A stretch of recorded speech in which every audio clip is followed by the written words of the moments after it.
Hello, friends. Thanks for tuning in, and glad you could join us here today on this episode of the Physio Chains Education Podcast video interview series. So I've been looking forward to this interview for quite a while here because I've been following this gentleman for quite some time.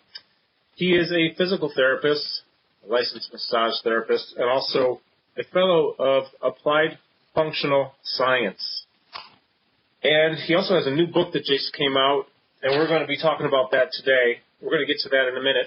So without further delay here, I just want to introduce my special guest, Adam Wolf. And Adam, thank you very much. Carl, it's my pleasure to be here. Finally, it's a great opportunity and following you for a little while now, and so thank you for having me. Well, it's my honor. It's my pleasure. I'm really glad you could, just want to say thank you for taking this time. And we've had our technical difficulties making it happen, but boom, we got it now. So here we go. So anyways, let me get out this book here. You have a copy of your book right there? Because I do have my copy, yeah. So Adam has a new book that just came out, and it is awesome. Real movement, perspective on integrated motion and motor control. And as I tell my friends in the movement world, fitness world, this is a mind bender. And you and I have done some talking previously for quite a while, so I have some good insight as to, I should say better insight than I used to as far as your approach to things. And this stuff, man, this is so fascinating. So, if you don't mind, I would love to start with this whole thing about bones, joints, speed, that whole analogy that you have, or what you talk about with that in the book regarding all that. Yeah, happily. First, I'd say that it's not my approach by any means. I didn't make any of this information up.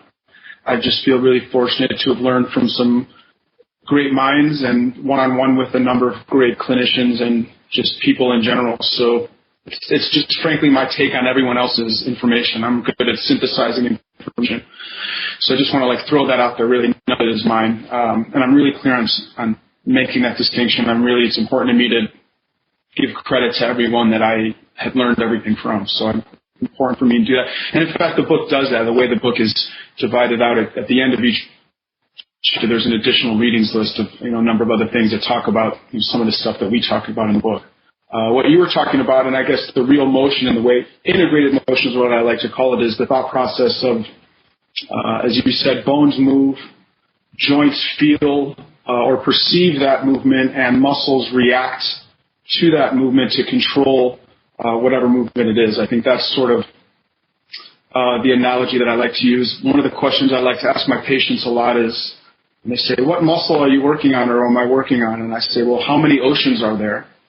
And sometimes people will say 5. Typically the answer is 5 or 7. And then I say, well, it's really one body of water. And 7 oceans is a man-made construct, just like the thought process of 658 or 659, they just invented a new muscle or discovered a new muscle. Did you hear about that? The tensor vastus intermedius. So the quadricep is now a pentacep, Carl. But it's one ocean. It's one muscle with 658 pockets or so, as Thomas Meyer says. So that's really the thought process that I like, is that muscles is a man-made construct, and that the body doesn't know what that is. The brain does, and the body knows how to control motions and the forces that are presented to it, including, as Gary Gray, who's a physical therapist, says, gravity, ground reaction, mass, and momentum. And those are the consistencies of forces that we are forced to deal with all of the time. And injuries, in my opinion, most times occur when forces are presented to the body that the body can't handle as they're being presented. And so that's a long ramble right there. I'll stop right there. How's that? No, that's not a ramble. I love it. This is the stuff I love. Well, I really like your bottle analogy. Can you demonstrate that for us? Yeah, I guess traditionally, one of the important things I think in differentiating, and Gary Gray is a physical therapist in applied functional sciences, through him, he's the inventor of it, really hammered home the concept for me that what we're doing when we're analyzing motion, or should analyze motion, in my opinion, is look at joint motion and what the joint is doing in 3 planes of motion. And a lot of times what happens is people look at a region, the hip, the knee, the low back, as opposed to it being space between two bones that are acting against each other in three planes of motion, in addition to being compressed or tensioned out or vertically pulled apart. And so when we're looking at it, I think it's important to understand that we're looking at what one bone does against the other. So we're looking at what a joint motion is. And a joint, most times, is a space between bones. And so the analogy is that for me, if two bones move in the same direction and the same speed, the joint, which again is space between the bones, doesn't necessarily feel any motion. And that's really what it's about, in my opinion, is getting the joints to perceive motion. Feel becomes sensitive to some people, so perceive, or the nervous system to perceive the motion that's occurring between one bone and another. And so, for example, two bones can move, both bones can move to the right, and they can do it at the same speed. And both bones can move to the right with the top going faster than the bottom. Both bones can move to the right, and the bottom can go faster than the top. And in all three instances right there, the joint felt three different things. Because the way that we name joint motion and the extremities, based on what all the book says, is the distal bone or lower bone moving on a fixed proximal bone. But I can't really think of one instance in life when one bone moves and another bone doesn't. Right? They're both going to move in the same direction, the top moving faster, the same direction with the bottom moving faster.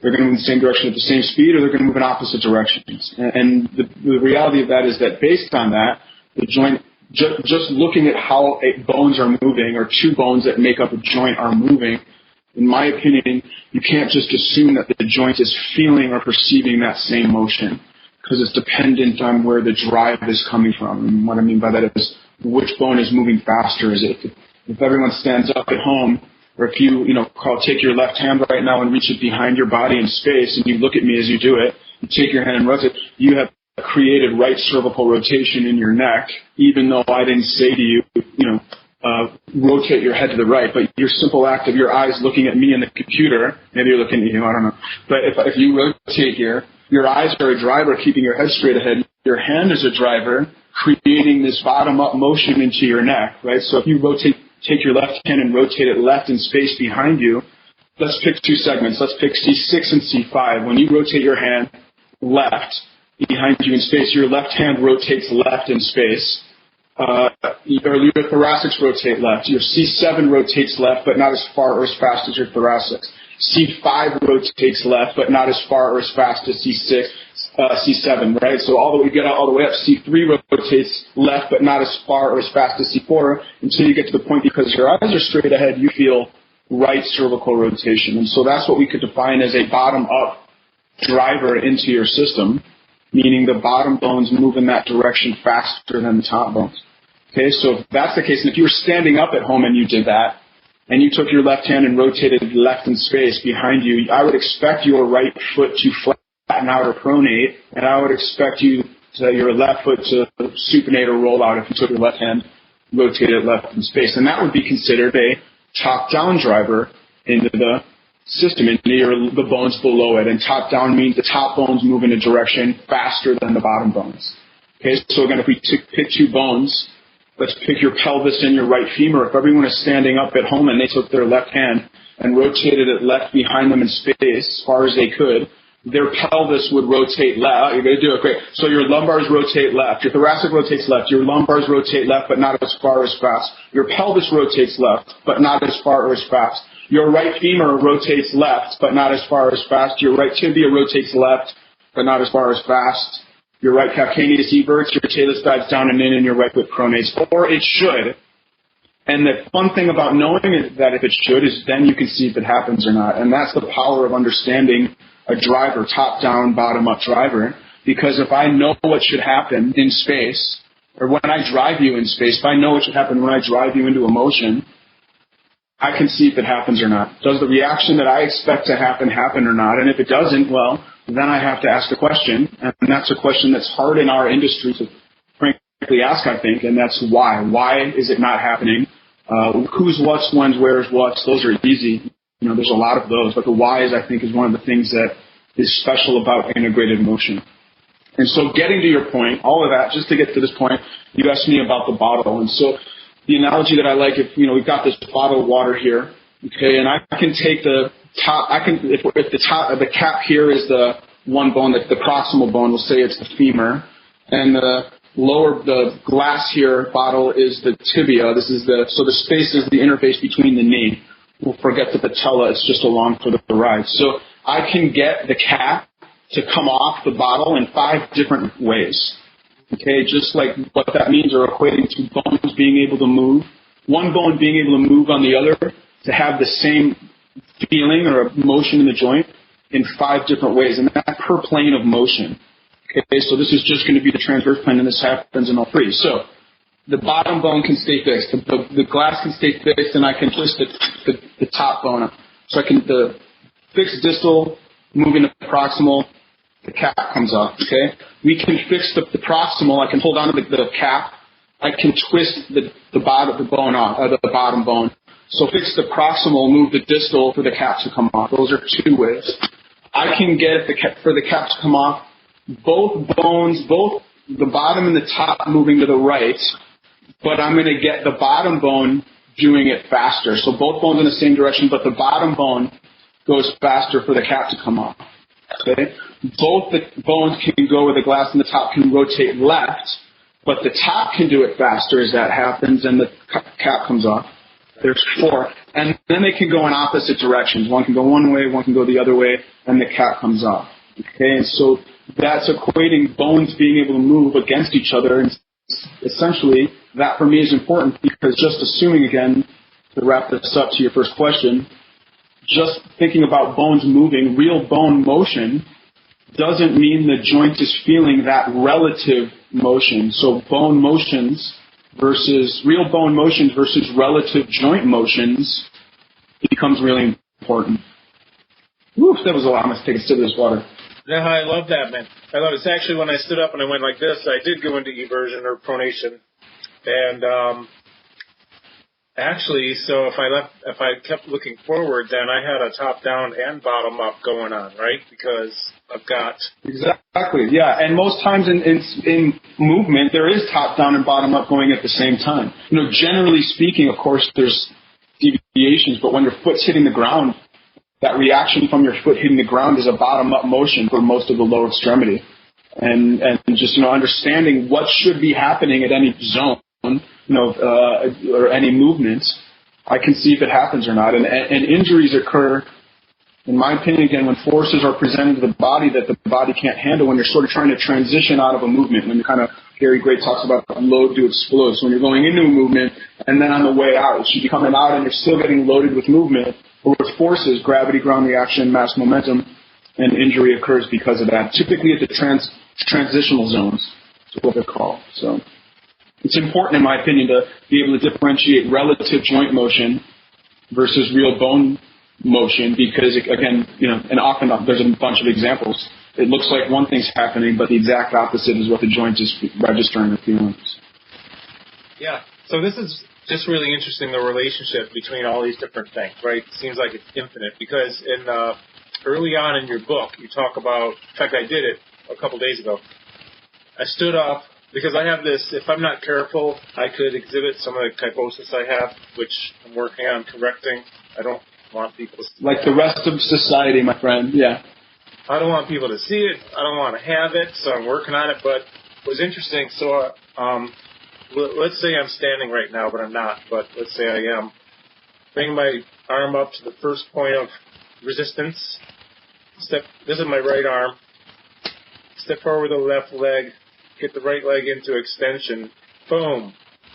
I don't know how many more degrees, probably a good another 15 degrees of this. So that's kind of what I would expect, about 15 to 20 when that happens.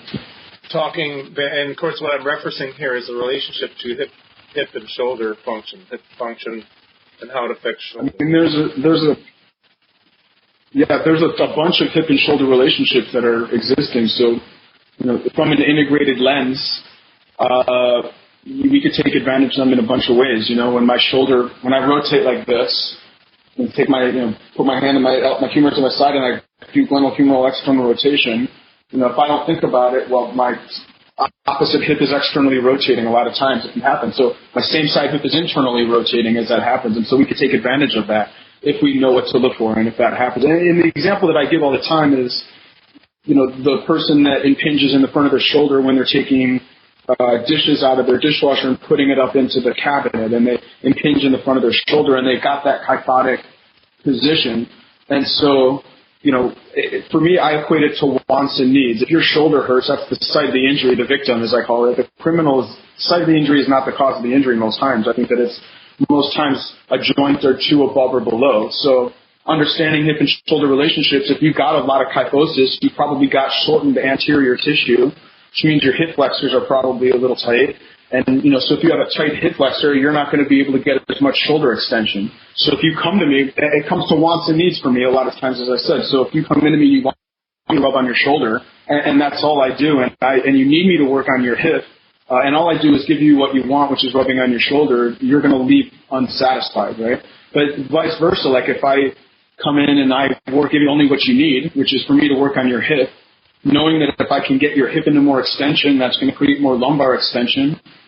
You posterior tilt of the pelvis, that's going to create more thoracic extension. That's going to create more posterior tilt of the scapula to clear the head of the humerus to be able to put that dish up in the cabinet overhead. So if I only give you what you need, you'll think I'm crazy. If I only give you what you want, you're not going to be satisfied. So either way, you're not going to be satisfied. So for me, understanding those relationships that exist, I can give you what you want and really get what you need as well. And for me, it comes to it's exactly that. You want me to rub on your shoulder. I recognize that's not why your shoulder is not the cause of your shoulder hurting. Let me rub on your shoulder. Their shoulder. Let me rub on you, make you feel a little better. Maybe put some tape on you. Maybe put something on you that's going to give you what you want. Also help to just relax your nervous system a little bit. Because if you're in pain, you probably have a slightly amped up nervous system or sympathetic. But then I can go get what you need me to do, which is give you some extension. So I find it be a good balance, and simply understanding those kind of connections, victims and criminals. I can stop the victim from screaming, and the silent criminal I can go find if I know what to look for. Yeah, so kind of just bring something to mind here. I wasn't planning on mentioning this, but why not, is when there's pain in one area. I mean, I think a lot of people are aware now, maybe more than our society used to be, that the site of pain isn't necessarily where pain is caused by or from, like the originating spot. Like for me, this hip pain that I'm experiencing, I'm not so sure that it's actually from the hip, because I've been dealing with this for a few months now. I've never had any pain in my life like this, and so that's another subject. But I guess the point being that you said it the other day when we were talking, the site of pain is not necessarily the place we want to work on. And you kind of just said that a minute ago too, right? Yeah, absolutely. I mean, don't get me wrong. I'll work on the site of the pain, and I think that needs to happen for a number of reasons, including motor control wise and neuroplasticity wise.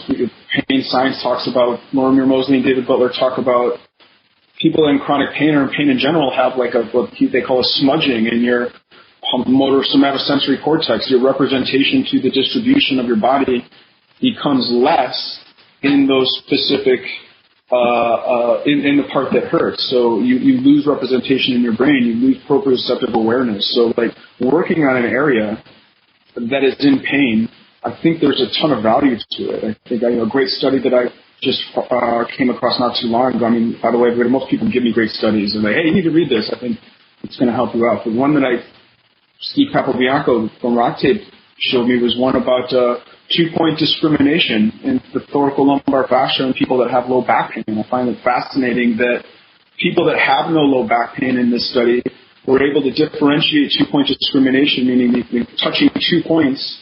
They were able to tell that it was 2 points at 3 centimeters. So in your thoracolumbar fascia, if you take your 2 fingers and you were to touch it 1 or 2 centimeters, you would feel 1 point. If you touch it 2 or 3 centimeters, you would feel 2 points. 4 centimeters, 2 points. So people that have no back pain, it's around 3 centimeters. People that have low back pain in the thoracolumbar fascia, the study showed that I believe the number was 7 centimeters is the 2-point discrimination in people with low back pain. So at 3 centimeters, you're touching with 2 points, they're feeling 1. At 4 centimeters, 1, 5, 6. Until they get to 7 centimeters, they don't differentiate 2-point discrimination. So for me, that says that they lack a lot of tactile acuity, and that's proprioceptive awareness, which goes back to your nervous system and your brain. And so working on the site of the injury, I think, is really important. We just need to recognize that there's more to it, and it's probably, unless you have a crush injury, you're walking down the street and a piano falls on your head, it's going to be the result of something not doing what it needs to do, which means something above or below it needs to do too much. In my head, anyway. That's the way I look at it. Based on the way I've been taught. Well, and I speak to mutual friends, quite a few mutual friends, and it's funny because as I've gotten to know them and learned some of the material, Steve, Dr. Perry, Daigle, we have this, I've learned a lot from them and now from you. That's how we're starting. Well, it's how I see you guys thinking. It's how I see things now. I mean, it's pretty evident that if we work on just the site of pain, we may not get any results to speak of, depending upon what the issue is, which is really cool. See this ridiculous smile on my face? It's because I love this stuff. I do too. I geek out on it. I think about it, regardless of if I'm talking about it with people, I'm thinking about it. So the opportunity to talk about it is even more fun. So I want to move into, I just have some notes here. We were talking in a recent conversation. I'm not really sure how I'm going to ask you this, but I'm just going to mention nervous system, perception of pain. Is there anything you want to share about that? Because you have stuff in your book about this.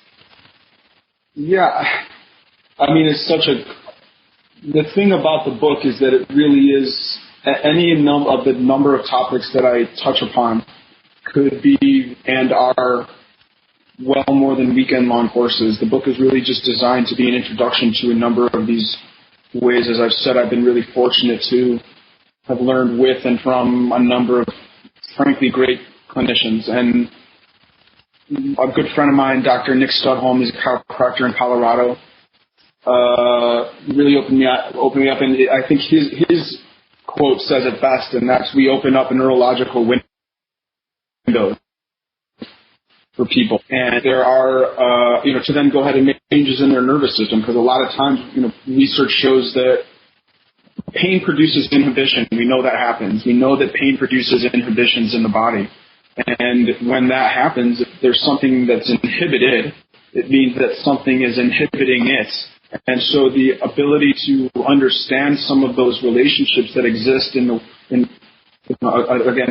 one of the people that I've heard it from, his name is Thomas Wells, he's in California, talks about improving afferent input into the brain, improving like the bad input up in the brain to improve the output. That's really, I think, what we're trying to do, is change the way the patterning of the brain is how it's being perceived up, to change how it's being, what the outflow is going to be, so to speak. And so that analogy of opening up neurological windows is really powerful for me. I think that's what I do. More and more people that I work on, and I do a lot of body work. If you touch people, for me, that's body work.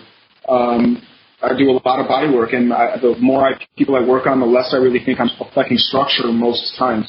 I think I'm affecting the nervous system and the perception with the nervous system, whether to create more awareness or more connection with the nervous system, or create less connection with the nervous system. And oftentimes it's doing both. It's lessening it somewhere and more somewhere else. And so that's one of my big discoveries. I mean, what research, all these fascial congresses are showing that it takes 2,000 pounds of force per square inch to deform tissue. Let me say that again. It takes 2,000 pounds of force per square inch to deform tissue. And I do a lot of work with my hands and body work, whatever. I've got, mallet hands. If you've ever had me touch you, I've got a nice grip on me. And I have a handheld dynamometer right now, and the most force I can derive is maybe 65, 70 pounds if I'm really laying into it. And so it's not happening. I don't think we're not changing structure. I think that if anything, what we're doing when we're talking about body work or fascia, and again, what the research shows, and Steve Capobianco again introduced me to this research by Jeffrey Bove, B-O-V-E, and he talks about really what we're doing is improving the ability of the interfaces of the tissue at the various layers to slide past each other. They need to be able to slide past each other, and if that doesn't happen, well then tissue starts to get bound up for a number of reasons. I equate tissue needing to be able to get fully long and fully short, or go through excursion. Muscles go through full lengthening and shortening, and if there's not a full lengthening to a full shortening, well, then there's not going to be as much pressure change in that tissue versus what's around it. And blood, just like fluid and air and everything, enters based on pressure differentials, high to low. So if there's not this pressure change because tissue's not getting fully long to fully short, there's not going to be as much blood flowing through the tissue. When there's not as much blood flowing into the tissue, there's not as much oxygen getting to the tissue. When there's not as much oxygen getting to the tissue, there's literally a chemical reaction that begins to bind the tissue together.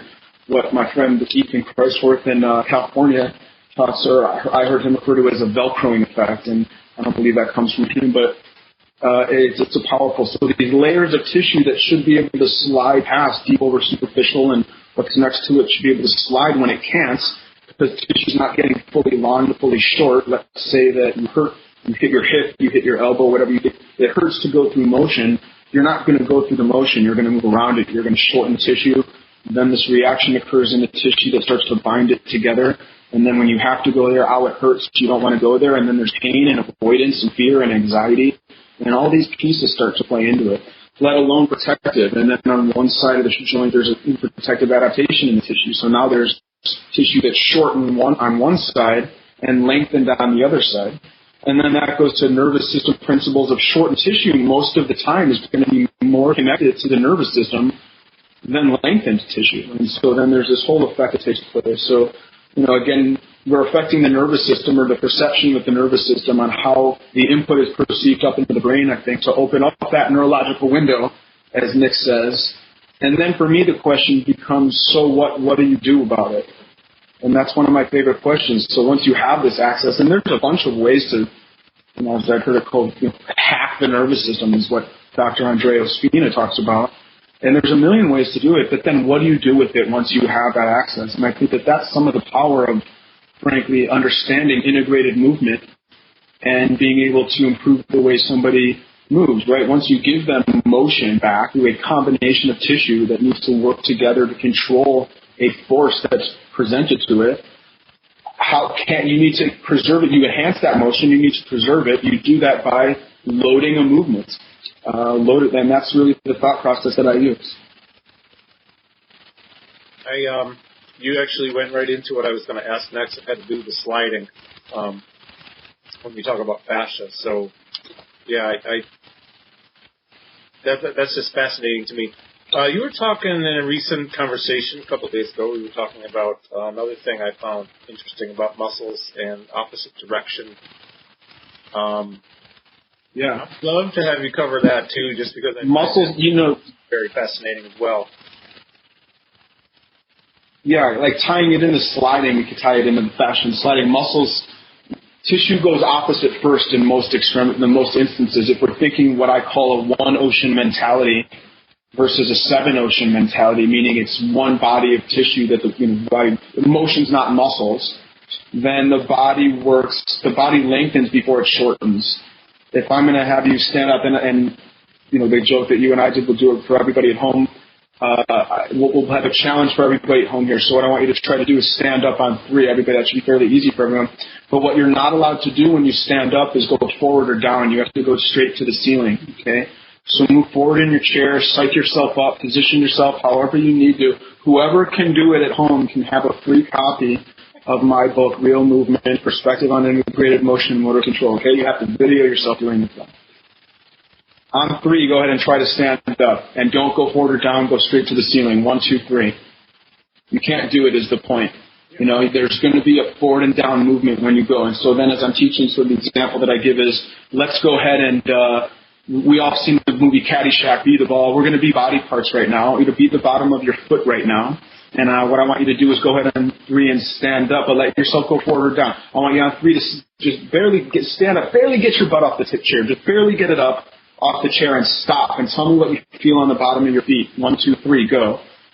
And what you feel is a tension in the bottom of your feet. Be any muscle you want. Be your quadriceps, be your calves, be your hip flexors, be your thoracic extensors, be your cervical neck flexors. Frankly, it doesn't matter to me. What do you feel when you get to that point and you stop? You feel tension occurring. And what that is the body utilizing the forces that are presented to it, right? You're taking your mass, you're moving forward. There's momentum from ground reaction pulling you down, gravity pulling you down, ground forces allow you to load the tissue to then go ahead and stand up. It doesn't matter the activity. There's going to be a lengthening before you go. If I'm going to hit a golf ball that way, I'm going to load up this way first. If I'm going to throw a ball that way, I'm going to load it up this way first. If I throw like this, it doesn't look right. So that's what I mean by that. Another example that I give, if you put your hand on a table, yeah, right. Put it on my knee here. If everybody at home puts their hand on the table or the dashboard or whatever we're driving, don't crash if you're doing that, but pick up your middle finger and slam your middle finger down to the table as hard as you can. Slam it just as hard. You can see you're doing it. That it's shaking in that camera there, Carl. So slam it. That to me is force production. That's isolated muscles working to create a force. Okay, as hard as you can. That's what you can do. Now what I want you to do is take your other hand, pull your finger back as far as you can, and then let go. And there's going to be more force. You're going to feel more slam. You're going to hear it easier. That's because you loaded the body opposite before you unloaded it. And so the body is 3 to 9 times more efficient, is what the studies that I've seen show, if you're able to go opposite first. And so if tissue, I think that's what you're referring to. And then tying it into tissue, which we were just talking about, if that tissue can't get fully long to fully short, and there is that chemical reaction that begins to sort of bind the tissue because lack of slide and lack of pressure difference, no blood flow, less oxygen, the tissue starts to get cross-linked or velcroed together. You should be able to, then we need to then improve the ability of the interfaces of those tissue to slide past, and I think that's the value of bodywork for me. And if we look at the body in terms of a 3-dimensional network, the concepts of tensegrity really become important, or tension and integrity. The body exists on this compression and tensional relationships. And so, what we were talking about through tissue and bodywork is, if you take slack in tissue and approach tissue at a tangential angle, meaning at a 45-degree angle with a little compression and a little tension, you create tension in the body that you can then take apart, and you're able to shear apart those Velcro pieces, so to speak, at least in my head. Is that exactly what's happening? I have no idea, quite frankly. It's all conjecture. But to improve the ability of those interfaces of tissue to slide past, we need to take advantage of tensegrity, compression, tension, and distraction, quite frankly. I'm always talking about pulling apart tissue whenever I can do that. In my opinion, and I think if any of the body workers out there that touch, there's times when you're like, oh yeah, right there, it hurts right there, or that's sensitive for you, or that's limited. And I could have my earphones in and have my eyes closed and know when I'm at that spot, because if I take tension and compression and tension at the beginning of a pass of tissue, the beginning of where it starts, if I take my tension and compression at a certain depth, if I stay at that depth, I theoretically should be able to get just about all the way through that tissue from start to finish without getting stopped. I sort of equate and teach that I don't stop on tissue. Tissue stops me when there's that, what I consider to be sort of that Velcro or multi-layer sort of come together. And so when I find those issues that tissue stops me on, well, those tend to be the places that are really tender for people, that are deoxygenated. And those are, in my opinion, the places that we can improve the ability of those interfaces to slide past each other in order to lengthen the tissue, in order to create pressure change, to get blood and oxygen, create more awareness of that region, and alter the input up into the brain. I love that, man. Yeah, it's funny because as we were doing this, I didn't make it up, man. Yeah, well, as I'm getting up out of the chair, right, I actually just never thought until today doing this, like, you need to load. You have to load to be able to get up. If I don't load, I'm not moving. Absolutely. You got to go opposite.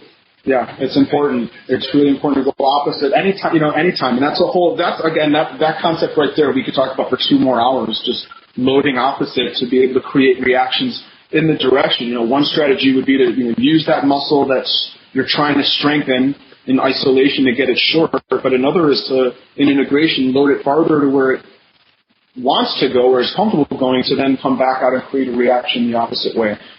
Understanding that when tissue is short, I believe from my understanding of like muscle activation and muscle energy techniques, if muscles are short, it loses the tensional relationship, the length-tension relationship. The Golgi tendons specifically, I believe, sort of lose some of their length-tension relationship, and then the muscle becomes inhibited to the system. And that word inhibited becomes really sensitive. And what I mean by it is, the ability of the nervous system to engage a muscle contraction. If you look at a normal functioning muscle on an EMG, if it was to contract, you would see a steady state ramp up, a steady state contraction at the top, and a steady state ramp down. If you look at a muscle that's inhibited to the system, there's going to be a very quick, short ramp ups, a very spiky contraction, and like a fall off at the end. There's not going to be this continual length. And so we're improving the ability. That's what I mean by inhibited, is that delayed ability of the muscle or the nervous system to engage that specific region.